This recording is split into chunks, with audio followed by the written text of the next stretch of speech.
So now let's dive in and talk about exactly what a remote worker would need to be productive in their day-to-day. We will start with just the right space.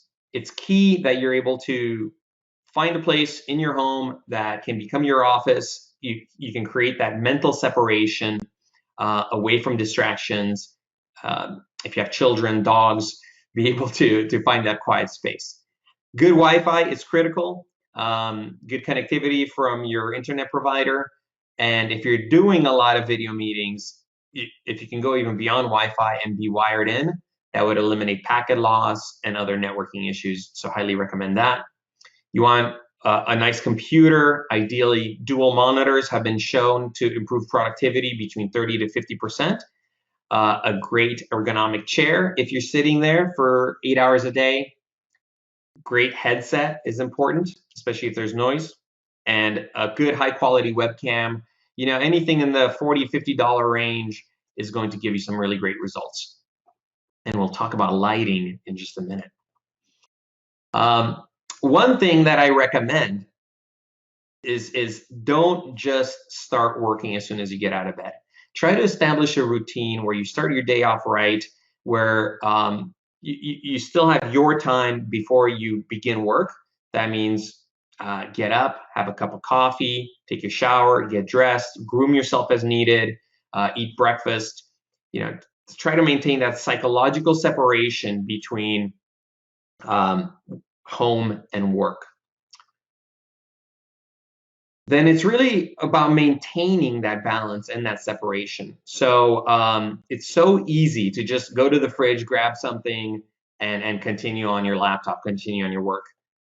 I highly recommend establish your breaks, establish your lunch routines, step away to maintain that separation and reduce that stress. Keep regular hours, although a lot of us can often fail to do that.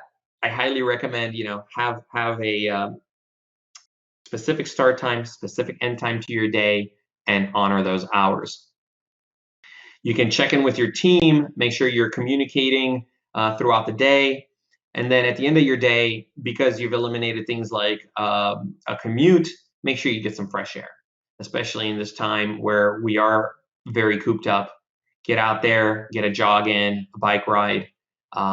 Highly recommend also making sure you're focusing on your health.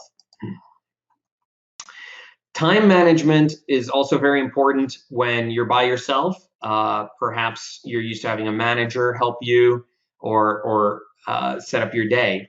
But I find it very helpful to break up my day between 3 different types of work. There's meeting time when I'm being highly collaborative and just either on calls for several hours out of my day, video conferences, screen shares, and that's the time where you're just ready to interact with people. For some people, this is early in the morning when they have most energy, most caffeine.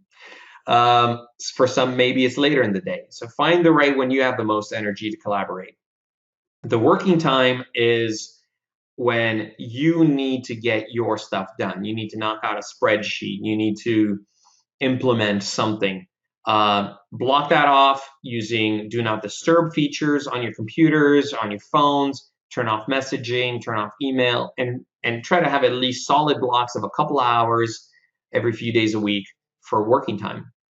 And then there's something that I consider, creative thinking time, where you focus on the big picture. You focus on, what are things I need to be thinking about a month in advance, 3 months in advance.